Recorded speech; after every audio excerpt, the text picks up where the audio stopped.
Alex, wait for a minute. Wait, it's loading.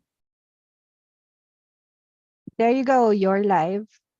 Hi, my name is Alex Carlucci. I'm with Gustin Cho Associates. I'm sitting here with Dustin Demestri and Gustin Cho himself, and we are doing our first YouTube Live, so bear with us. We have some technical difficulties. We're sorry about that, but we're here to talk today about the effects of these high rates in the housing market.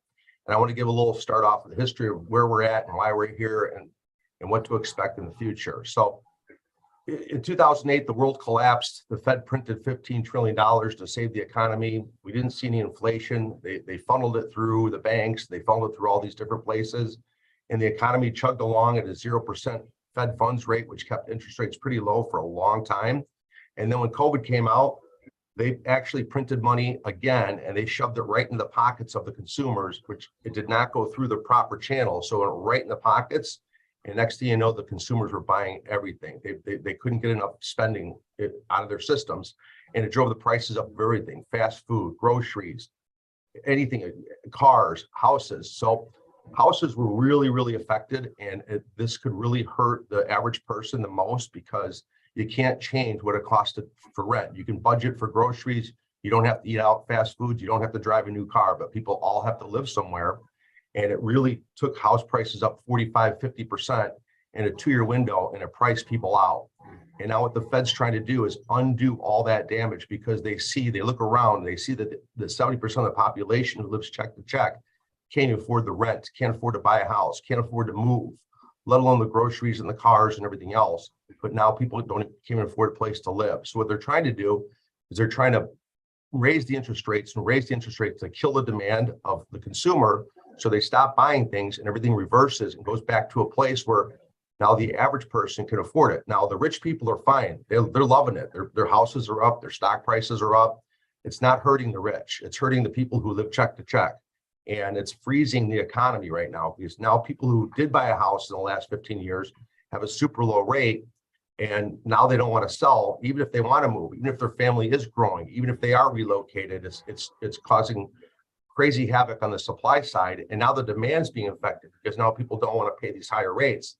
For example, 3 years ago, a friend of mine moved to California, bought a starter house for 500 grand. His mortgage payment was 3 grand. That same house went up to 850,000. And with the rates where they're at, the mortgage payment's $6,500 a month. What kind of person can move to California on an average salary and afford that house? Nobody. So right now, our economy is sitting here in a place where the price of a home, the median home price in the nation to the median household income, is at the highest it's ever been in history. Right now, the average median income is about household income. This isn't one person, is about 65,000. That's rough. And the average price, median price, is 419,000. And that's the most out of whack it's ever been. Right now, if you make 65,000 and have reasonable debt, your loan amount, the most you're going to qualify is maybe 190. So you can see how out of whack it is. Now, that's never exactly tight where your income should get you the median house price. There's always a premium, but this premium is way too much and it's out of whack. So right now we're stuck at a supply and demand at the lowest levels, where they meet with the lowest amount of housing transactions. And I don't know how we're going to fix this. We need to increase supply. We need to lower the prices of homes. And then we need to drop the rates and then start from a new base and rebuild from there. It's kind of like resetting the economy. So that's where I want to start off with you guys. And Dustin, go ahead if you want to add something to that. Really, I couldn't agree more. A lot of the problems that I'm seeing, being in the industry and looking around and being nationally licensed, is you have these pockets where the market is strong, the economy itself within that state is really strong. But just like Alex said, the problem is that the demand here, I'm in Salt Lake City, Utah, so the demand for housing is extremely high, which is pushing the value of existing homes way up. And then you're getting, on the other side, you're getting people who are now into their retirement years that really don't want to live in a 5-bedroom house because there's only 2 of them, don't have the ability to sell the house, to use the profit, to get into a house that's smaller, more manageable for them. So it's creating this cycle, this kind of vicious cycle of not only are the baby boom generation not able to make moves. But then you've got the Gen Xers who want to make the moves. They want to upgrade from their current house into probably their second home, which would be their true dream home, but they can't do it because there's no new houses, and none of the baby boomers want to get out of their old bigger houses that the Gen Xers actually would love to remodel. Then you've got the millennials behind us, and Gen Y is what I really call them, about 5 years behind me. They now are realizing that they do want to get into a house, but they can't do it because interest rates are extremely high compared to where they were 18 to 24 months ago. So they're not even considering it anymore. But now the other part of it is now you have all these rental communities that are popping up. And of course, those developers and those rental investors are obviously going to raise their rents, right? Because it's such a high demand. It's just how our economy works. So now rent is really high. You've got interest rates that are really high. The values of homes are really high, and it just cannot last. Gus? Well, I want to touch on the point. A lot of people, they want to wait until they want to rent until, just a correction in the market, right? Well, let me tell you something. I used to be a big time real estate investor. I had 7 apartment complexes. Average unit was, about 400 units. So there were communities. Let me tell you what commercial lending on the investor point. It's not, okay, Justin, the thing is I agree with you that landlords will be increasing rents. However, it's not because of greed, it's because of necessity. If you have a commercial property, there's no such thing as a 30-year fixed rate, all right? It's amortized normally over 25 years, and it's an arm. It's come due in 3 years, 5 years, or 7 years. Now, a lot of these landlords, okay, with commercial rental units, they have rates around, I would say 3-4%. When they come due, their rent is going to skyrocket to 8%.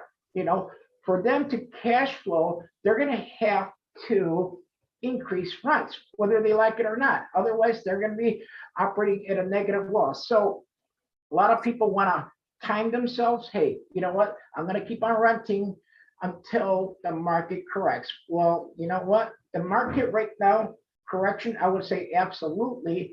But you have to understand that a lot of people, they have rates in the 3% range. Will it ever go back down to 3? I probably doubt it, but even if it drops to 5, all right, are they going to, sell their home at 3% and then, double their payments, okay, for an equivalent type of home, So what I'm trying to say is, nobody can tell the future. And if you're thinking that you're going to play the market, wait for the prices of homes to drop and keep on renting, well, you know what? Your rent will go up, so that's, So I want to talk about a couple of things. So if you're forced to move, you have to move, you're being relocated, and you want to get into a mortgage, I'm recommending an FHA loan right now, because if I'm right and the house prices do drop, which I could be completely wrong, you're not going to be able to refinance if you put 5% down on a conventional loan and the prices fall 10%. Now you're not going to be able to refinance because conventionals are required to bring cash to close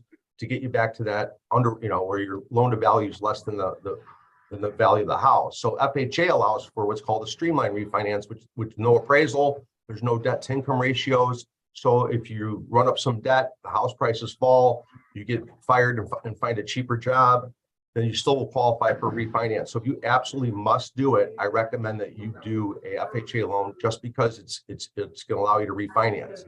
Now, covering the commercial side that Gus was talking about, that's a big bomb hanging out there in American economy, is these office buildings. These office buildings are having less and less vacancy because of the work from home. And then all commercial loans are 3, 5, 7 years. There's no 30-year fixed really in that industry. And when those loans come due, what they do is they analyze the revenue of the building and what you have for a mortgage payment. So the revenue is coming down and the mortgage payment is going to go up. And now it's not going to be profitable where the banks are going to lend. And these owners of these office spaces are just going to give it back to the banks. And right now the banks are actually really stressed because the higher interest rates let me explain what a bank does. So when you go to a bank and you deposit $1 million, it's not sitting in a safe for you to go withdraw it the next day. They immediately lend it. They lend it out to people for commercial buildings. They buy treasuries, they buy mortgage-backed securities, and they were buying those at like 1% in 2020. And they got all this paper that's going to expire in 10 years that right now it's against them because now rates are at 4 or 5%. And that's a position they have in the bond market, which is in their face. So if they want to sell that to get their principal back, they're going to be at 40% less than they actually paid for that bond. So if people all withdrew their money from these banks are insolvent. And now you add this commercial threat of these commercial buildings being handed back to the banks, it could really put a lot of pressure on some banks. So I'm going to see, the small banks not lending as much in the near future. You're going to see big banks gobble up the little banks to save them. You're going to see a lot of that happening, and the commercial real estate prices are going to come crashing. Now, I don't see the same risk in the residential real estate of prices coming down and some collapse like we did in 2008 because there's so much equity and the consumer's pretty strong. But I do see a correction because the prices are too high. We run out of gas. You can't keep going higher and higher forever. It has to run out of gas, and we're at that point. But I do see a correction in prices, and I see the Fed coming in and resetting it and lowering rates and making it better. So if you want to get into a house, buy an FHA loan, and I think in the future you'll see lower rates. Maybe not 3%, no way, but you might see 5% in the next year or two. So if you have to move, don't be discouraged.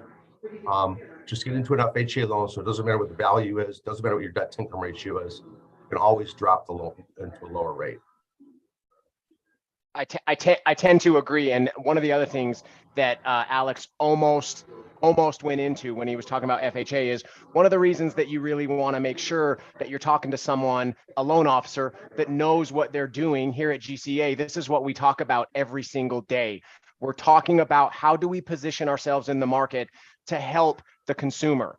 And that's when you really, as a consumer, need to understand that not every loan officer out there is going to understand your future. When I'm talking to my clients, one of the things we're talking about is 18 to 24 months out, no matter what, whether they're a buyer, whether they're doing a cash out refinance to pay down some debt. It's important that you understand as the consumer what your loan officer is trying to do, because if you have a loan officer that's just trying to get you into a loan to get a commission, that's okay, that's fine. But really what we should be doing and what we do at GCA is we're looking 18 to 24 months out to make sure that we're putting you in the right position for you to have an advantage in this market and moving forward. So, any of our viewers have any questions so far? Does anybody have a question for us?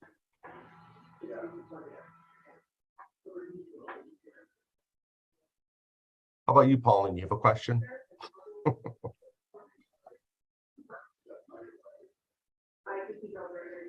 right, go ahead, Gus. You got anything to say here? All right, let's talk about right now is let's talk about discount points. All right, a lot of people, they go, well, rates is 7.5. You know what? I want to buy down the rates. All right, I want to lower interest rate. Okay, so say 7.25, and you want to, you're paying 2 discount points on a $400,000 house, which is 2% of the loan amount. Let's just say it's a $400,000 loan amount. That's $8,000. You're paying for 6.75% for a lower rate. Now, I recommend somebody to take the higher rate, and that pays little discount point as possible, because once you pay that discount point, that's wasted money. Okay, there's going to be a break-even point down the road. Okay, between the spread of what the current rate is and what the net rate is. So because it's not if the rates are going to drop, it's when. Okay, I mean, again, nobody has a crystal ball, but a lot of people are, when they don't have to, they are still trying to, they're still trying to, get a lower rate with discount point. Now, a 3-2-1 buy down or a 2-1 buy down, that's a different story. But anyway, that's the recommendation that I give. Yeah. So we have a question from Felix. He asked, would a FHA be the best loan program right now, even if a borrower had a 7+ FICO score? And what's the difference in monthly payment? So let's start with the 700 credit score. If you first have to agree that you think prices could go down, and there's a risk for that. If you don't think that, then I'm going to say conventional will be better. But let's assume that I'm right and prices have to correct for us to restart this economy. If you go into conventional loan, you're putting 5% down right now. Yes, you're not going to get the what's called the upfront mortgage insurance premium FHA charges, which is 1.75%. So on a $400,000 loan, you're paying about $7,200. I'm doing quick math. That goes added to your loan. That's the difference between conventional and FHA. Because right now, FHA just made their PMI, which is monthly mortgage insurance, better or equal to conventional. So when you're putting less than 20% down, like 5% down conventional, the only difference in terms of worseness is that MIP up front. Now, what's better about FHA, if you have a 700 credit score and you're doing conventional, it might be 7.375 today, but FHA might be 6.75. So you get a better rate. So your payment could be it probably will be lower on FHA. The biggest reason why I recommend FHA is, let's say prices drop just 10%. You put 5% down on a conventional loan. Now you're underwater and now you want to refinance. Well, conventional is not going to refinance. They're going to ask for an appraisal. Your appraisal's at 340 and your loan is 380. You're upside down. You got to bring in $70,000 just to refinance. Now with FHA, let's say you were making 150 grand a year when you did the loan, and now you lost your job, but you got a job for 80. And now let's say the price of your home fell 10%. Well, FHA will do what's called a streamline. No appraisal, no income verification. You have to have a job, that's it. So the fact that you lost your job and the fact that the price of the home went down, you can still refinance rate and term to get a better rate, take advantage of it. And that's why I recommend an FHA loan right now, even if you have a 7+ credit score. And with the streamline is you can do it multiple times. Okay, streamline is totally different than the home purchase. It's extremely streamlined. In 3 weeks, the closer will come to your house, you close it, no income docs, no appraisal, none of that crap. Okay, the rates are based on on your credit score mainly. All right, so basically it says, say the rates drop from 7.25 to 6.5. You want to streamline. Okay, all right, you streamline. Drops to 5.5. Okay, streamline it again. You know what I mean? So you can streamline it where it's less cost, less headaches than doing a conventional refinance. Most definitely. I mean, I could not agree more with Gus and Alex on this. This is once again why it's important to have a loan officer or a mortgage advisor that understands the current market and potentially what you're doing in the near future. And a quality mortgage advisor is going to advise, and they're going to ask those questions. They're going to ask, hey, what is your future outlook? Are you currently are you steady in the job that you have? Are you looking to move? What is actually going on? Those types of things are important. So once again, that's why it's important to make sure that you're dealing with a loan officer or mortgage advisor that understands your specific case and can work with you to get the best opportunity for you. So Dustin, you want to answer Tom Baum's question? So let's see. It looks like he says currently have FHA Houston, moving to Dallas for work. What is the requirement for a 100-mile rule, or should he go conventional, or she? I mean, this kind of depends. Alex, I'm not real familiar with the 100-mile rule. I got it. All good. So FHA says if you get relocated to a new job and you're only eligible for an FHA loan, and you're moving more than 100 miles away, you can get a secondary FHA loan. But you can only use the rental income in that case if there's 25% equity in the house that you're currently in. So a second appraisal will be required. If you want to do a conventional loan, then it's no big deal. You can use the lease to offset the rental income. You don't have to have any equity in the house that you're vacating. So it just depends on your debt to income ratios and the equity you have in the current house, which way you should go. In that situation, if you're eligible for conventional, I would recommend conventional. But again, the fact that you're buying a new house conventional, you're not putting down a large down payment. You're at risk of not being able to refinance if the values were to drop. So if you have the equity and your debt to income ratio works out for qualifying for both homes, if you can't use the rental income, then I would recommend a secondary FHA loan. So that's kind of the rule on 100-mile, is that you have to have equity if you want full income. Alex, And didn't you have a case where somebody moved their primary residence from one state to another? It was more than 100 miles. A remote worker. What do you do in a case like that? You know. So when you're a remote worker, that's a gray area. You're not being forced to move, and FHA is not there for you to acquire more and more properties. So the fact that you're moving on your own will and not relocated by work, the underwriters might put a stop to that, because again, FHA doesn't want you to just move around state to state and use FHA loans over and over again to acquire a portfolio of properties. It really has to be a forced move by your employer, or a lost job where you're at and you found a job in another state. Okay. So you can't All just right, let me answer my own question. Okay. So basically, if it's a remote worker, it's gotta make sense. You know what I mean? No, Say they're moving from Georgia to Washington. Why? And you're a remote worker, you can live wherever you want. Now, it's gotta make sense. Why is it? Now, I'm not saying that this makes sense or not. It's the underwriter will have underwriter discretion on this. It's gotta be so. No. I'm going to stop you. So FHA's got very specific guidelines, and I think I know them pretty well. FHA allows you to give 2 FHA loans if and only if, one, you can prove that your family size is increasing dramatically. You can't just say you have a 2-bedroom house and you just had a baby and now you need a 5-bedroom house. But let's say you're like the Brady Bunch. I might be dating myself, but let's say you're divorced with 3 kids and you marry a new person and she has 3 kids, and now your family is huge and you currently have an FHA loan and you need to buy a bigger house right down the street in your own neighborhood.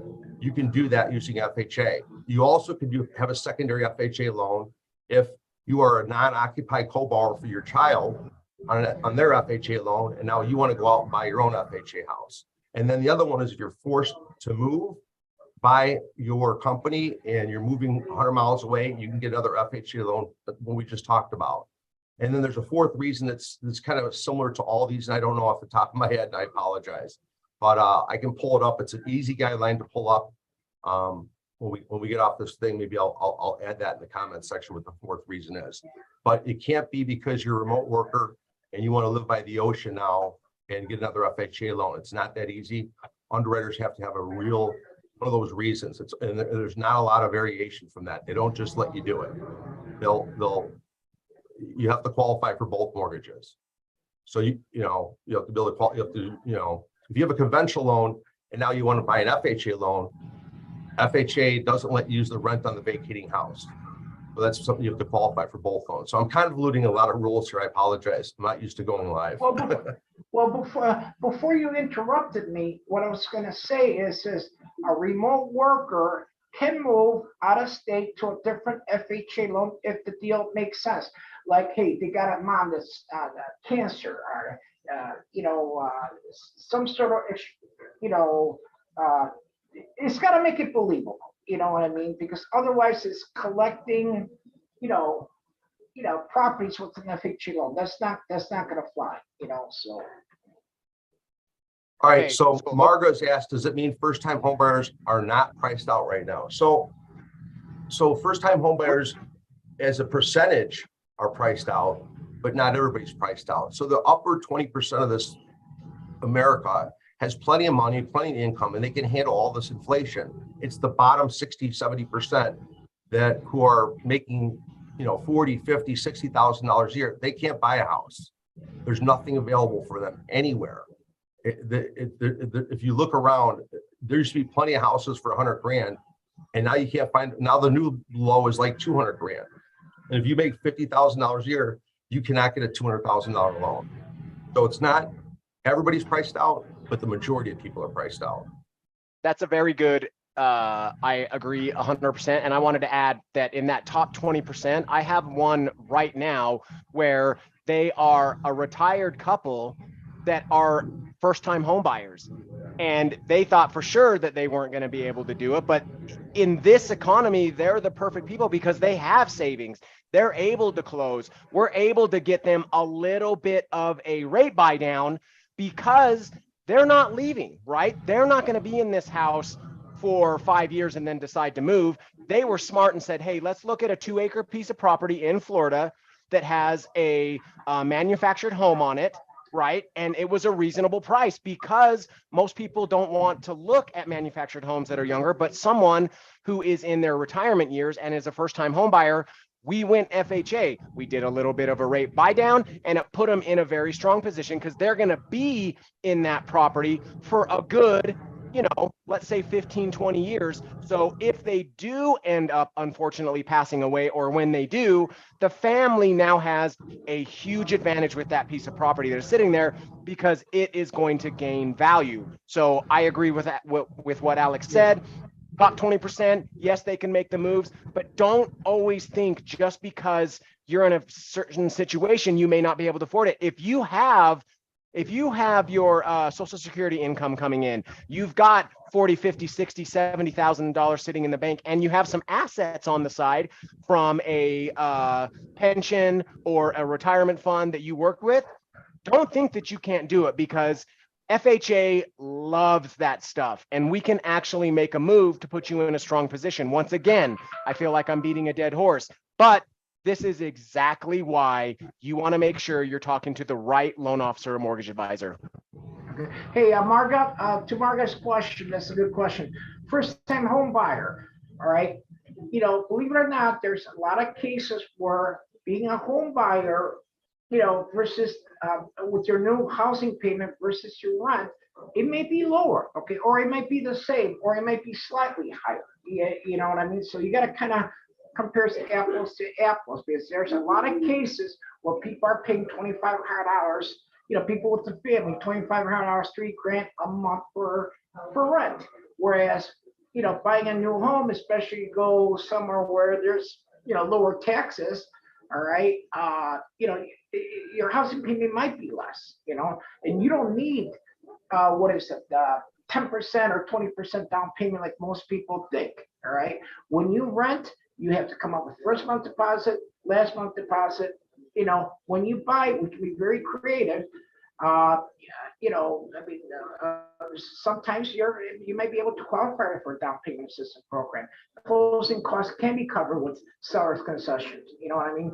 So it's based on a case-on-case scenario. So just don't rule, I'm just going to rent. I'm not going to buy. I can't afford it, because there might be a net benefit here for you, All right. Hey, so Rodney has a question. His question is, should you buy down points if you're going to refinance in about a year, FHA loan? And that's what I'm trying to say, is that I don't think you should buy points right now, because I believe rates are going to get better after things get a little bit worse. But there's a way to calculate what's called a break-even point. You can determine for yourself if it's worth it or not, because it may take longer than a year to refinance, because rates might stay here for another year. We don't know that.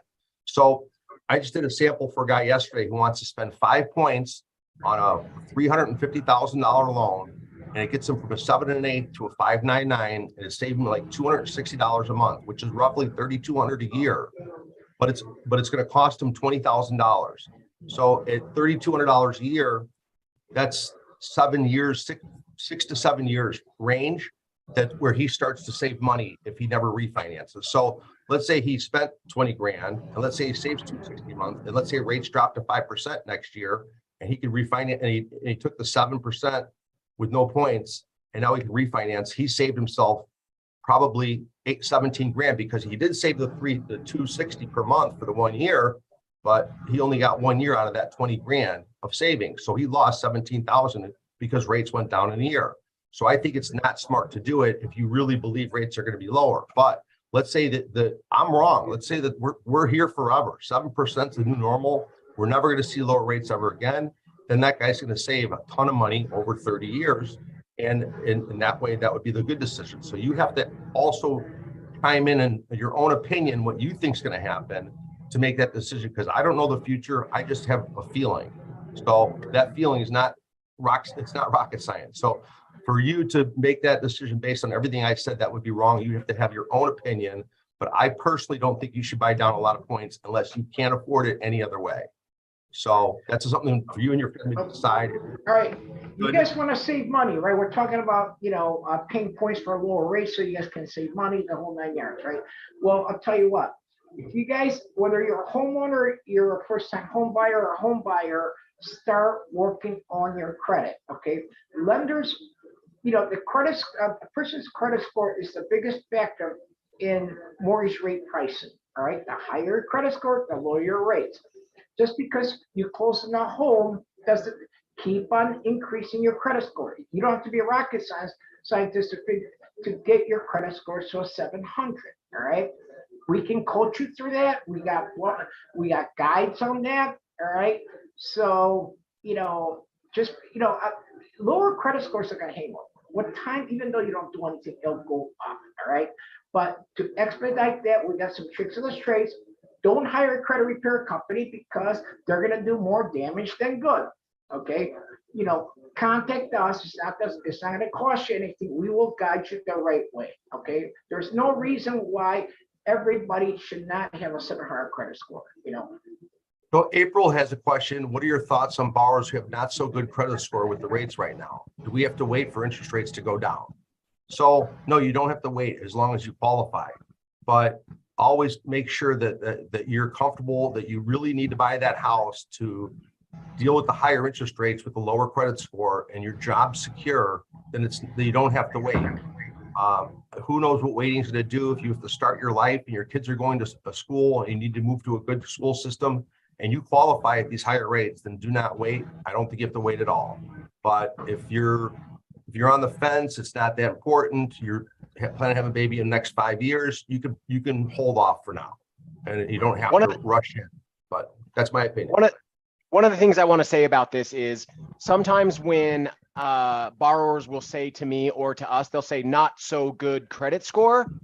That's something that you really need to be honest with your loan officer or your LO or your mortgage advisor, because the general public, what was not so good credit score 24 months ago can be completely different than what's not so good credit score right now. I mean, we used to have to qualify people at 640. Now it's down to 620. A lot of the FHA stuff, we can get people in the high fives. It's just really about your specific scenario. If you have like Alex was saying, if you have a solid job, let's say you work for someone who's not going to fire. I don't know. Maybe you're a federal employee, right? And you have job security. If you're working for the city or the county and you know that you have job security, that is a much more advantageous time for you to take advantage of what's going on now. So it's not always, what is my credit score? Yes, credit score is important. It absolutely is. But so many times I've had borrowers come to me and be like, my credit score is not so good. And then I see a 630 and I'm like, let's go, you're in, let's see everything else. Let's see your docs and where you work and what you do and how long you've been there, because you could be in a very strong position. So once again, make sure that you're talking and being honest with your mortgage advisor before you fill out that application so that we don't get surprised and we can set you up for success. On another note, it says, just because you get qualified for a certain amount to buy a house doesn't mean that you're able to. You have to know exactly what your budget is, because lenders take gross income, all right, to qualify you. They don't count your personal expense whatsoever. So just make sure, just because your monthly proposed payment is $3,000 a month, that is not too much house for you. You know what I mean? Right. Where you don't want to be like house rich and everything else poor. I seen people overbuy a house because they got qualified. They couldn't afford curtains or furniture, so they have newspaper attached, okay, for curtains. You know what I mean? So that's something where a lender cannot tell you. That's in the case by case scenario. Everybody has a personal life, their own lifestyle, vacations, hobbies, so make sure you keep that into consideration. You get qualified for a home, that's the maximum that you can buy, but is that dollar amount comfortable for you in your household? So there's a couple questions. Rodney has a follow-up question. Does FHA have better rates for first-time home buyers? FHA has better rates than conventional for sure, all the way up the from lower scores to higher scores, FHA is a better rate. So that's the answer for you, Rodney. Now, Herbert says he stays in Dallas area, was interested in getting a 203K loan. He's seeing houses that are going for 120 and they need 30,000 to work. Yes, we're still doing it. You need above 580 credit score minimum. If you're below 620 and above 580, you can't be checkerboard. It's not for bad credit below 620, but we do have a 580 to 620 203K loan. Now, the person that's telling you is $30,000 worth of work, you got to be sure about that, because if there's more work than that, it starts changing the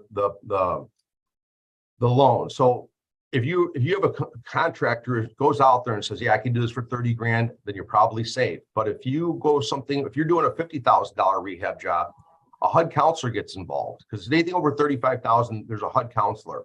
And that HUD counselor is like the worst inspector you've ever met in your life. So you got to pay him a couple grand. You got to pay your contractor. You got to pay for an appraisal, and you got to pay an application fee. There's all these fees that go along with these 203Ks. And what I see go wrong with these 203Ks is people think that all it needs is some makeup and this house is beautiful, because most people are not construction people.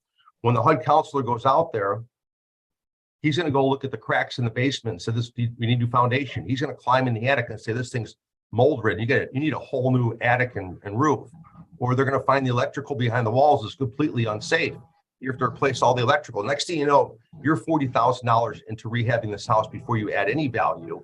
And I qualified you at your max, and now you're over your max. And now you're out that $4 grand paying for the HUD counselor, the construction guy, the appraisal, the application fee.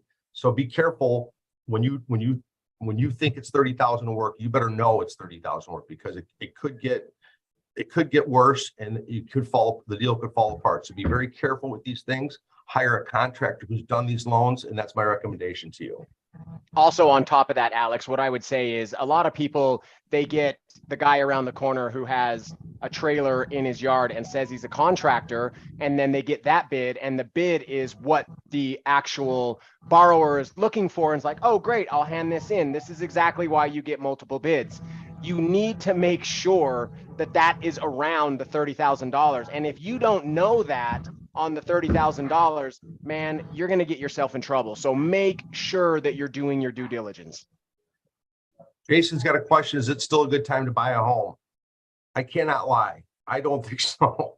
I think rates are really high, prices are really high. And I think that if you're sick of renting and you want to own a piece of property, or you need to move, or your family's growing, then go ahead. It's not awful, but I'm not going to say that this is the time that if you want to get in, that you're going to see some equity appreciation and maybe flip it in 2 years and make some money. I don't see that. But if you're sick of renting and your landlord's hounding you, or you have some dogs and you can't find a rental that allows dogs, then go ahead and buy a house. The freedom of owning a house is amazing. It'll make your life better. Owning a house is worth the risk of anything that I'm talking about that could happen in the next year or two. But I'm not going to tell you it's the best time to buy a home in terms of making equity or what your payment's going to be. But if you want to, absolutely, owning a house is way better than renting. Answering to your landlord, answering to what kind of animals you can have, everything. If you want to paint it and make it prettier, your landlord can get in the way. So I always recommend owning, but I can't tell you today's the best day to do it. That's my opinion. All right, Nostradamus, let me interject here.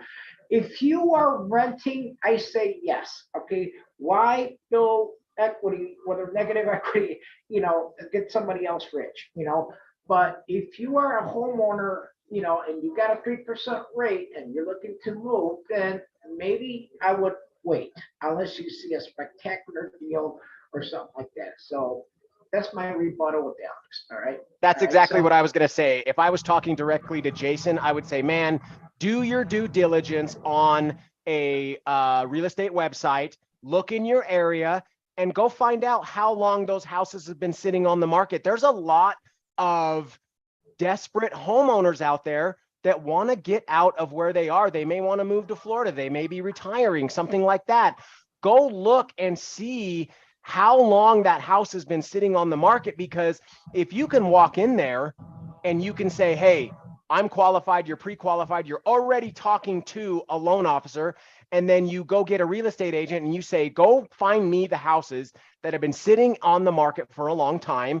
you could come out on top. So don't sit there and think that you have to go deal with it, especially, you know, these new homes that are being built. Builders are about to come into a scenario where they can't sell their houses. So that means that go look and see how long that house has been on the market. You could find yourself a gem, Jason.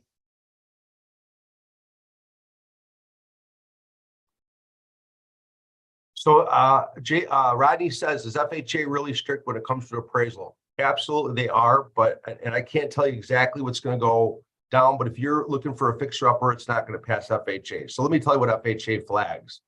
They're going to flag any loose, hey Dale, they're going to flag any loose railings. They're going to flag a buckled sidewalk walking up to your front porch. They're going to flag any flaking paint on the windowsills, the door jambs, the siding, the garage, any roof damage, a shingle missing, a gutter hanging, a tile missing in the kitchen floor, the fact that the water doesn't run, or the toilets don't flush, or the things that, so it has to be safe and everything has to function. It could be 1970s green shag carpeting full of dust, but it can't be a brand new house with a brand new kitchen tile floor with one tile missing. So it's everything's got to be there. Everything's got to function. It could be smelly, dirty.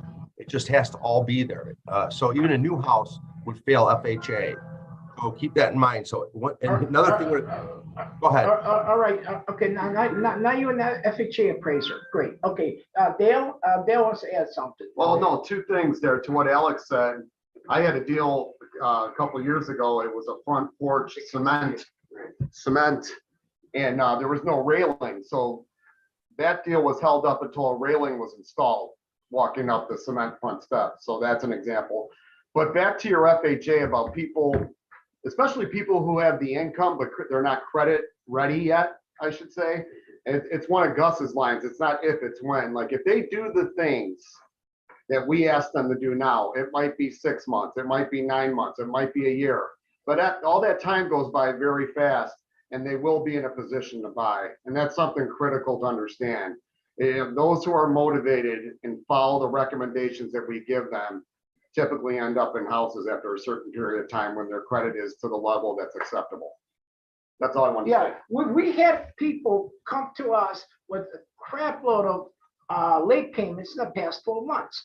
You know, they're kind of embarrassed. Hey, don't be embarrassed. You work with me. It's not if you're gonna be a homeowner, but Right. when. And you don't have to wait no 2 years. I'll tell you that. You know, No. people that work with us, well, we got 100% track record, but sometimes we can only do so much. If we don't have cooperation, nothing can be We done. can only help those who want to be helped. Exactly, Yeah. right. because there's Exactly. people- Yes. Yeah.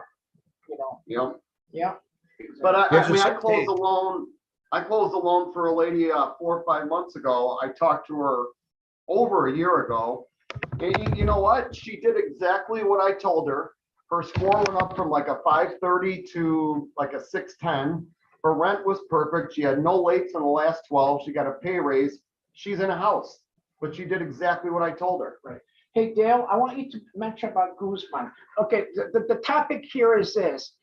You know, 80% of our borrowers are people that couldn't qualify elsewhere. So if you went to a different lender, if you went to a lender and they said, no, you don't qualify, you're a deadbeat, okay, you tell them to go pound sand and talk to us. And even if we tell you the same thing, I want you guys to shop. I want you guys to shop with other lenders. That way you'll appreciate us more. But Dale's going to tell you a quick story about This Guzman. goes way back in the Yeah. day when Gus and I, this was kind of when 9QM was starting to come out, and a lot of people weren't believers in it. And we had a client that was getting the door slammed in their face everywhere. Left and right, yeah. And we were able to get it done on a bank statement program that, No. Actually, no, it was mortgage including the bankruptcy. I'm sorry, you're right. That was a different deal. So it was mortgage included in the bankruptcy. We verified the bankruptcy payment history was solid, and we closed 20% down, but the guy was thrilled. They got denied everywhere, like literally everywhere. But Dale, I need you to handle this. Dale's my mentor in the mortgage business. You know, when I got my license, I was very high maintenance. I love him to death. I mean, he stuck by me. I don't know why, but you know. And actually on Guzman, I live in suburban Chicago, and I went to Guzman's house Yeah. to sit down with him, and he was in a bad situation for rent. he was aggravated with how much he was paying for rent and for the quality of the property. And that what was driving him to be a homeowner. A lot like people now. Yeah, home prices are sky high right now. Rates are high. But the thing I've noticed, and Alex and I have talked about this, for those who can afford it, there's still a strong desire for home ownership right now, because it's like you said, Gus, 3,000 a month for rent is nothing right now. People are paying it all over the place, and they're in. Well, not only dumps. that, there's competition. Okay, don't Right. forget that. If rates do drop, okay, housing prices are not going to plummet. Okay, I mean, I'm not Nostradamus at Carlucci, but I doubt it's going to tank. But if rates do drop, one setback is this: you're going to see competition again. You're going to see bidding wars again, like last year. You know what I mean? You'll see people bidding above list price. Now, again, I'm not saying that that's going to happen, but there is a strong probability that will happen. Right now, it's still hard to get a house right now. There's little inventory, but at least they will entertain seller concessions. Sellers are motivated to sell. There are homes out there, but most of last year, I seen people buy homes 10, 15, 20% above list, so. Well, Alex and I have talked about this. We all listen to different podcasts and read stuff on our industry. And one of the guys that I listen to, he's got like a days on market assessment. He goes, if it's in the teenage years, between let's say like 13 and 20, meaning listing time on the market before it goes under contract, he says that's an unhealthy housing market. Right. You wanted the house to be on the market for around 25 to 30 days to be considered a healthy housing market, because the shorter time frames are the higher likelihoods of bidding above, and that's the problem we have right now. Right. Well, Right? So you guys, let me correct you. Alex doesn't watch other podcasts. He just watches his own videos. hey, you guys, Well, there's a Alex couple is a podcast. Yeah, that's right. there's a couple questions, you guys, here. So Rodney asked a follow-up question about, can you waive an appraisal on FHA loan? So on a purchase, absolutely not. On a refinance, you can do a streamline with no appraisal. So if you're doing cash out, appraisal is required on a refinance, but if you're doing a rate and term, no appraisal. All purchases, you have to have an appraisal. Number two, Jenny asked, what's the trend about rates going down and home prices going up? So right now, the trend is rates and prices are both going up right now. And what the trend is when it's going to reverse, I don't know. If I knew that, I'd be a multi-gazillionaire. I wouldn't be on the Zoom call right now. So I think that rates have peaked. I think that prices have peaked. Yes, we're going to see some trickling back and forth here at the top. I mean, some like Florida, you might see some prices still go a little higher. California, I think you're going to see it go lower. Illinois, in the Midwest, it's probably going to stable.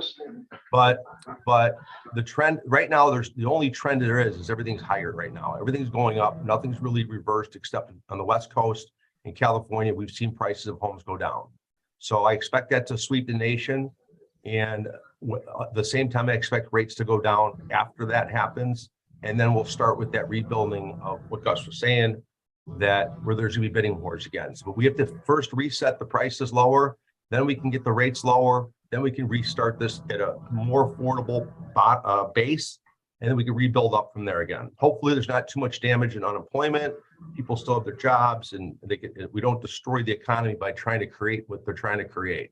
They're trying to do this just right. Hopefully they get it right.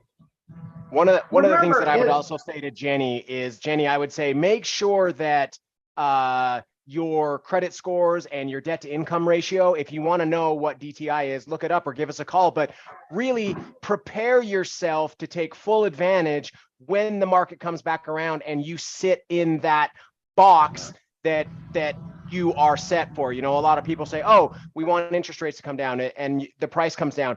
Be ready and make sure you are financially and fiscally strong and make a good candidate for the loan officer so that we can go out and fight for you, give the information to a real estate agent so that you can make that strike fast. Because if you're not in a good position financially and credit wise, when we get there, then it takes us on a whole, 45, 60 days to get you right.